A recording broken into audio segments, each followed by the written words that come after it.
Grand Rising, everyone. So, I'm back with another dream.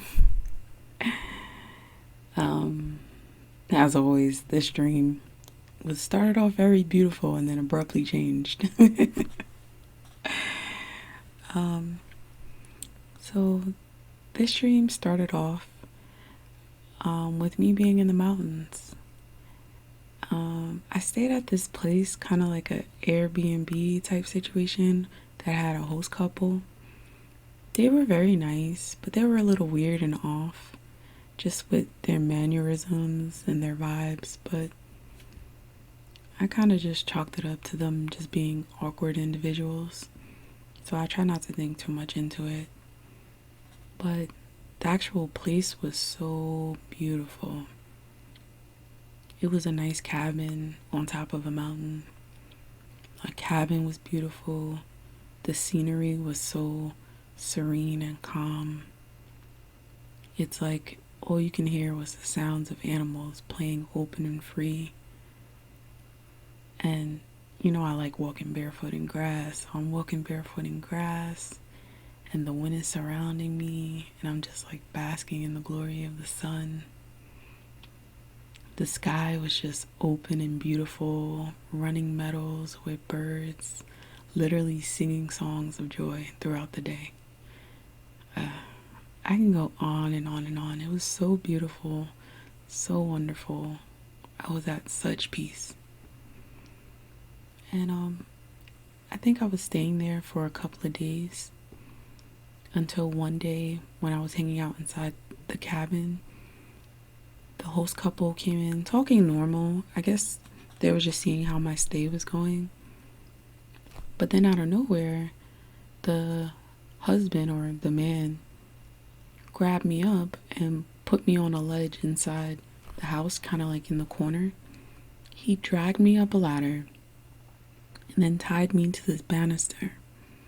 It was kind of like a little loft area, but it was like way smaller and it didn't have stairs, so that's why he had the ladder. And I overheard them talking. I did try to fight, by the way. It's not that he like serenely took me up the ladder and I followed him. Like, I was fighting for my life, but I lost. And then I overheard them when I was tied up that they were going to use me for some full moon ceremony. I was just like, here we go. You always getting caught up in something. But so I was tied up for a little bit. And as soon as the host couple walked out, there was this other person. I don't know who they were or what their intentions were. But I just think they just didn't like the host couple. But they gave me a cell phone. And they were like, do what you want with it. And just walked away. I was like, thanks, bro. So I like half untied myself, just enough so I can use the phone, but I wanted to be able to look tied up in case they came back so I wouldn't look suspicious. So what I ended up doing is I called a family member and I called 911. I didn't know the exact address, but I gave good enough directions and location to the 911 operator and told them what was going on, how I was assaulted and tied up, and they were going to use me for some ceremony. And I told my family member the same. Let's give the family member a name. We're going to call him Chance. So not long after I hung up with Chance, not so long after I hung up with Chance and the operator, I forgot which one I called first. Chance arrived. I don't know where my host was at the time, so he helped me down and we dipped out. As soon as we were leaving, we see hundreds of people coming to the cabin. Some were naked, some were half naked. They had like clay and things on themselves, like ritualistic garbs on. They were holding torches and like different sculptures and symbols. They were kind of like the people in, what's that movie? Midsommar or Mininar? I can't pronounce it. That movie where everyone was in white, going crazy in the festival, killing each other. Some people know what I'm talking about. But some was screaming, some was laughing, some people were angry, just weird shit. Then it fucking hit me. I realized right then and there that the whole town was in on the ceremony. So when my dumbass called 911, it alerted everyone to start the festival sooner. So basically, I called reinforcements against myself.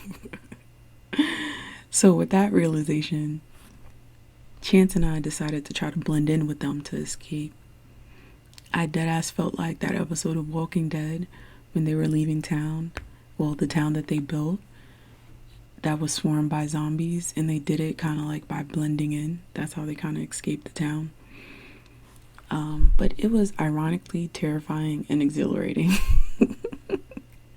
Especially because all we had to do was tear off most of our clothes and act emotionally bipolar. So we kind of had a little bit of fun, like, getting out of there. So when we finally got away to a safe area, Chance was like, "You have something on your cheek." It was like a spider. Well, it was a spider. So I just shook it off of me and moved on. Then we traveled some more, and Chance said, "There was a spider on my cheek again." And I shook it off and went away. Then I woke up. Yeah, very abruptly, right? So it was funny because out of the whole dream, I was more concerned with why the spider kept popping up on my face. So obviously I went to Google for the answers, of course. I looked up what spiders symbolized, and I found so much different information. But the one that stood out to me that related to my dream said that spiders symbolize that there is a threatening force in my life that's compromising my well-being or safety. Which makes sense because the whole premise of my dream was me being sacrificed by naked the hills have eyes people to the full moon, so it makes sense. But it also went on to say that it could be a substance that is being used in access or a relationship, career, or a person that has turned bad. Bad negative influences in my life that are difficult for me to rid myself of, such as addictions, habits, or people that give negative emotional or mental or physical impacts on my life. So, and then I know that also being chased in a dream, which happens to me a lot, usually means I'm running away from my problems or a situation. So that shit hit me right there. And it's crazy because I knew exactly what my dream meant for me after I read that part.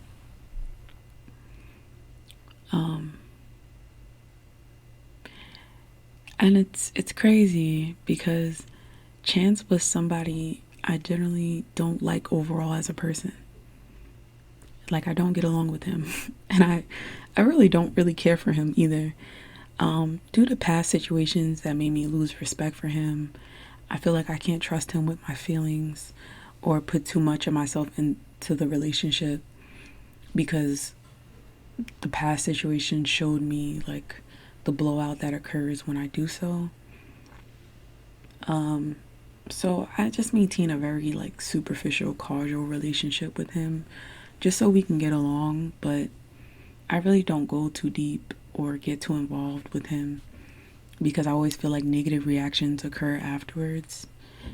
And I have cut him off in the past. But now we're just at a place of like whateverness. Like we just deal with each other. I still love the person, but you know, boundaries. But it's crazy because he was the first person I called when my life was threatened. And he came to me instantly, even before the mob that was closer to me to save me. And we escaped together. And I actually needed him because it helped me blend in with the crowd in order to escape. So the spider was kind of like an ironic homage to our relationship.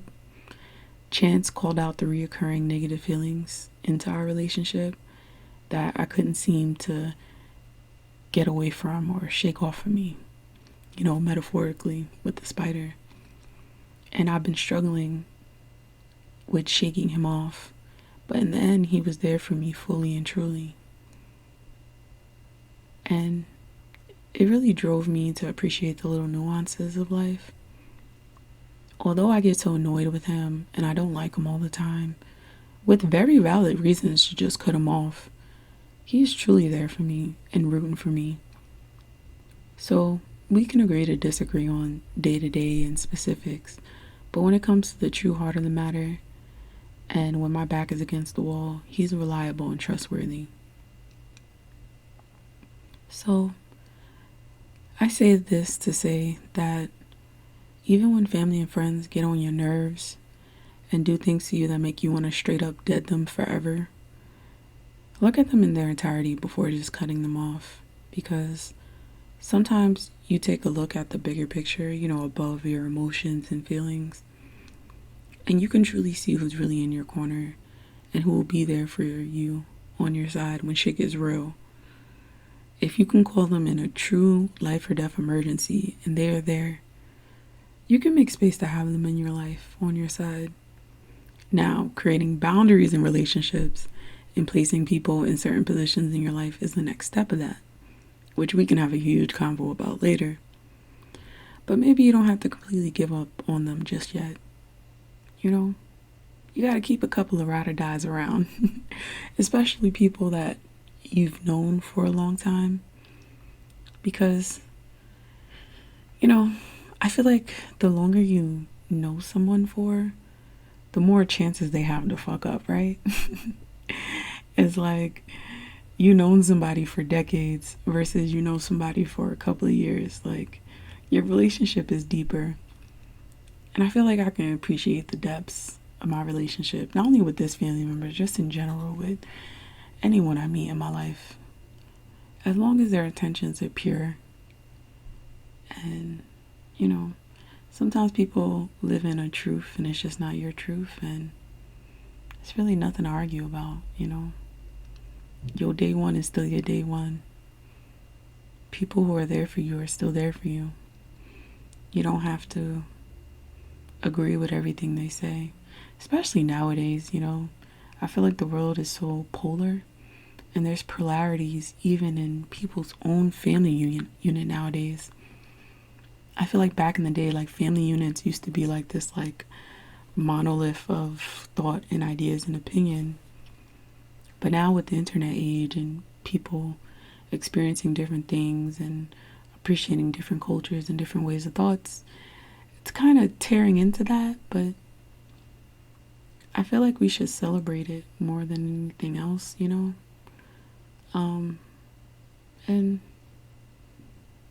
at the end of the day, it's one of those things. Does the person really love you? Is the person there for you? Are they going to come find you in the middle of the mountains in a cabin with a whole bunch of naked people with clay on them, running to come kill you and sacrifice you for a full moon festival? Because if they're willing to do all of that with you, you can have a little space for them with boundaries in your life, at minimum. Also, people can surprise you with their growth. So, watch out now as you travel the road of life with these lovely, unfaithful expectations.